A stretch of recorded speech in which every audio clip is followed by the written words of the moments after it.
Assalamualaikum warahmatullahi wabarakatuh. Apa kabar sahabat dan saudara muslimku semua? Terima kasih yang selalu setia menonton kisah Islam yang nyata. Semoga kita selalu dalam keadaan sehat dan dirahmati Allah Subhanahu wa Ta'ala, serta selalu dalam lindungannya dan diberi petunjuk menuju jalan yang lurus. Nabi Yunus diutus oleh Allah untuk berdakwah pada penduduk Ninawa. Ketika mendapatkan perintah tersebut, perjalanan panjang melintasi padang pasir yang luas dan gersang pun ditempuh Nabi Yunus dari negeri Syam. Sesampainya di Ninawa, Yunus alaihissalam mendapati para penduduknya tenggelam dalam kekafiran. Mereka menjadikan berhala sebagai Tuhan. Ritual penyembahan terhadap berhala ini telah berlangsung lama. Sebagai pendatang, Nabi Yunus dianggap orang asing oleh penduduk setempat. Ketika beliau memulai dakwahnya dan mengajak kaum Ninawa untuk menyembah Allah, mereka malah mengolok-olok Nabi Yunus. Dakwah Nabi Yunus pun tak pernah dianggap oleh kaum Ninawa. Bahkan mereka merasa Nabi Yunus telah melakukan penghinaan terhadap berhala dan agama nenek moyang. Mendapati respon kaum Ninawa yang seperti itu, Nabi Yunus tetap sabar. Tahun demi tahun berlalu, kondisi tersebut belumlah berubah. Hingga sampai 33 tahun Nabi Yunus berdakwah, hanya 2 orang penduduk Ninawa saja yang mendengarkan beliau. Nama mereka adalah Tanuh dan Rubil. Sampai pada suatu hari, habis sudah kesabaran Nabi Yunus menghadapi kaum Ninawa yang keras kepala itu. Beliau pun berniat meninggalkan kaumnya.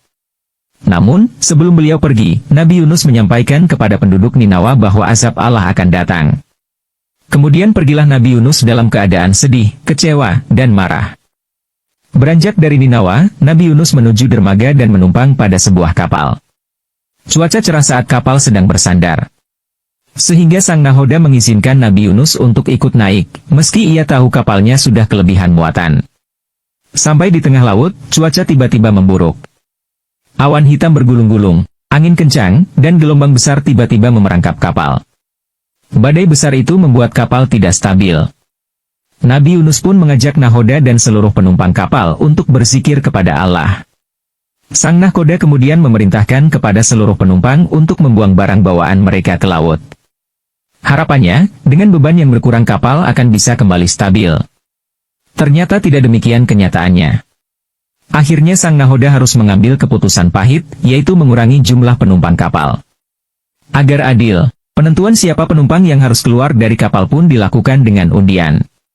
Sang nahoda meminta seluruh penumpang menuliskan nama mereka, kemudian proses pengundian pun dimulai.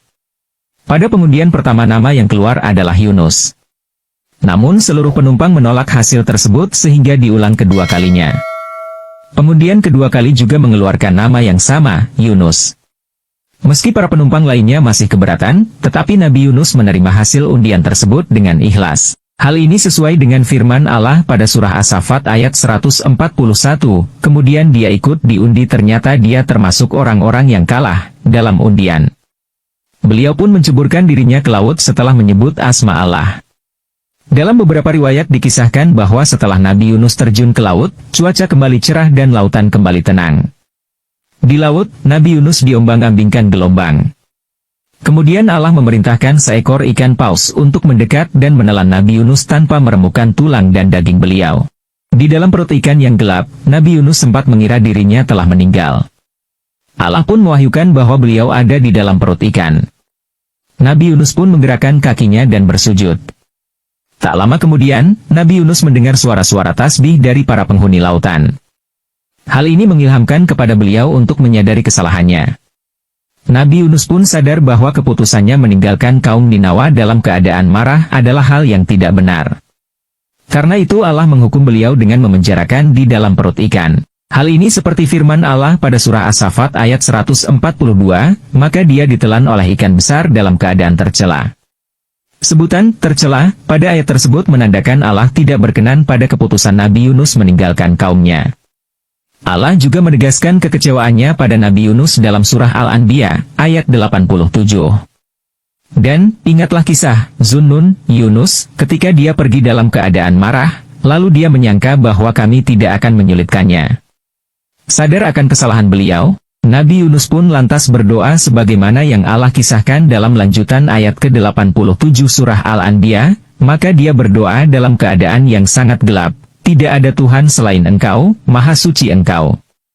Sungguh, aku termasuk orang-orang yang zalim. Allah pun memperkenankan doa Nabi Yunus, seperti yang dikisahkan dalam surah Al-Anbiya, ayat 88.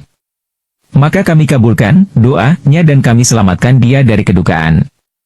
Dan demikianlah kami menyelamatkan orang-orang yang beriman. Allah memerintahkan kepada ikan paus untuk memuntahkan Nabi Yunus sehingga beliau terdampar di daratan yang tandus. Tubuh Nabi Yunus pun dalam keadaan lemah dan sakit karena kekurangan nutrisi di dalam perut ikan. Untuk itu Allah menyembuhkan beliau dengan menumbuhkan tanaman yaktinah, sejenis labu, dan meminta Nabi Yunus memakannya. Hal ini dikisahkan Allah dalam surah As-Saffat ayat 145-146. Kemudian kami lemparkan dia ke daratan yang tandus, sedang dia dalam keadaan sakit. Kemudian untuk dia kami tumbuhkan sebatang pohon dari jenis labu.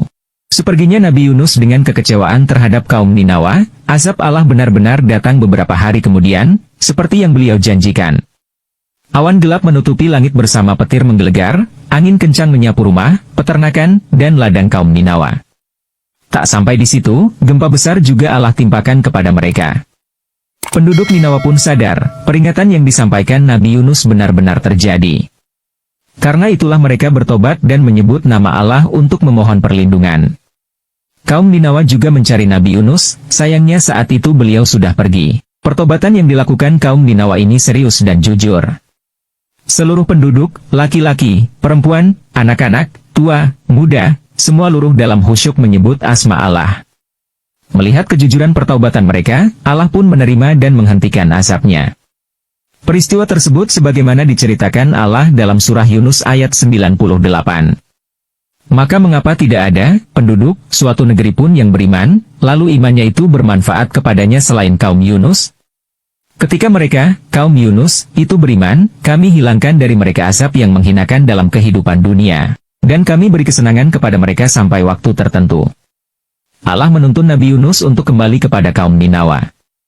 Kaum yang telah bertaubat itu menyambut Yunus alaihissalam dengan sukacita. Allah pun memberikan keberkahan dan kenikmatan hidup kepada mereka hingga waktu tertentu, berdasarkan kisah yang diceritakan turun-menurun, ikan yang menelan Nabi Yunus alaihissalam memiliki wujud yang begitu besar hingga dapat menelan apapun. Ikan yang menelan Nabi Yunus dinamai ikan Nun. Walaupun ikan ini belum terdefinisikan dengan jelas, namun penggambaran ikan ini dimiripkan dengan ikan paus.